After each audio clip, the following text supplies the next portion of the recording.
యుద్ధంలో ఆయుధాలు తయారు చేసుకుంటురా వచ్చి పేల్చండ్రా దమ్ముంటే అంటే అది వదిలేసి ఓడిపోయినటువంటి పాకిస్తాను ఒక కొత్త ఫ్యాక్టరీ మాత్రం తయారు చేసింది.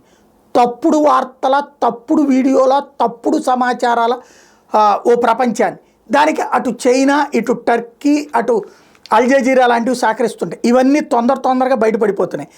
తాజాగా చూస్తే పాక్కి చెందినటువంటి డీజీ ఐఎస్పీఆర్ ప్రెస్ మీట్లో ఆ దేశ నేవీ అధికారి ప్రజెంటేషన్ ఇస్తూ భారత్ నౌకాదళాన్ని కట్టడి చేయడానికి సబ్మెరైన్లతో సహా తాము చాలా వేగంగా మోహరింపులు జరిపామంటూ ఓ ఫోటోను ప్రదర్శించాడు. దీనిలో 3 యుద్ధ నౌకలు, వాటి మీద ఎగురుతున్న 3 నిఘా విమానాలతో చాలా గంభీరంగా ఉంది. దాన్ని వెంటనే ఇప్పుడు ఆ ఫోటోను విశ్లేషించారు. తీరా చూస్తే అది 2023 నాటిదంట. చైనా పాకిస్తాన్ సంయుక్త నౌకాదళ విన్యాసాల సందర్భంగా హిందూ మహాసముద్రంలో తీసిందిగా తేలింది. అట్లాగే బీజింగ్ ఇస్లామాబాద్కి చెందిన యుద్ధ నౌకలు పెట్రోలింగ్ ఫార్మేషన్గా ఏర్పడ్డాయి. వాటి మీద ఎగురుతున్న లాక్హీడ్ మార్టిన్ సంస్థ తయారు చేసే P-3C ఓరియన్ విమానాలు అందులో ఉన్నాయి. ఇక ఈ ఫోటోలో ఒకటి తగ్గిందని భావించారేమో పాక్ డిజిటల్ ఇంజనీర్లు. సబ్మెరైన్ చిత్రాన్ని కూడా దీనిలో చేర్చారు. దీని ఒరిజినల్ చిత్రాన్ని ది యురేషియన్ టైమ్స్ 2023లో ప్రచురించిన విషయం ఇప్పుడు బయటపడింది.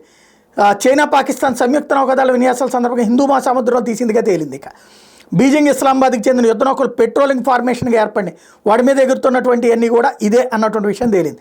ఇకపోతే భారత్ S-400 పేల్చేసామంటూ తప్పుడు చిత్రాలు ప్రొజెక్ట్ చేసింది. అదంపూర్ బేస్లోని S-400 పేల్చేసామంటూ పాక్ అనుకూల సంస్థల చిత్రాన్ని ప్రచారంలోకి తెచ్చినాయి. దాన్ని ఉపగ్రహ చిత్ర విశ్లేషకుడు డామియన్ సైమస్ మాత్రం ఈ ప్రచారాన్ని కొట్టిపడేశారు. అసలు ఎటువంటి నష్టం జరగలేదన్నారు. ఈరోజు నరేంద్ర మోడీ అక్కడికే వెళ్ళి అదంతా చూపించాడు. దాంతో పాకిస్తాన్ పరువు పోయినట్టయింది. చైనాకు చెందిన ఓ సంస్థ అదంపూర్ బేస్లో భవనం దెబ్బతిన్నట్టు ఓ ఫోటోను ప్రచారంలోకి తెచ్చింది. దాన్ని కూడా అది పాత భవనం అన్నటువంటి విషయాన్ని, ఒకటి ఏది పురాతన భవనాన్ని ఎట్లా ప్రొజెక్ట్ చేశారన్న విషయం బయటపడిపోయింది. జైపూర్, ఉదంపూర్ ఎయిర్ బేసుల మీద కూడా ఇట్లాగే మార్ఫింగ్ చేసిన చిత్రాలని పాక్ అనుకూల మీడియా ప్రచారంలోకి తీసుకొస్తే అవన్నీ ఎప్పటివి అన్నటువంటి లెక్కల్ని తేల్చి చెప్పడం అన్నటువంటిది ఇప్పుడు పాకిస్తాన్కి బోల్డ్ అంతమంది పని అయ్యింది.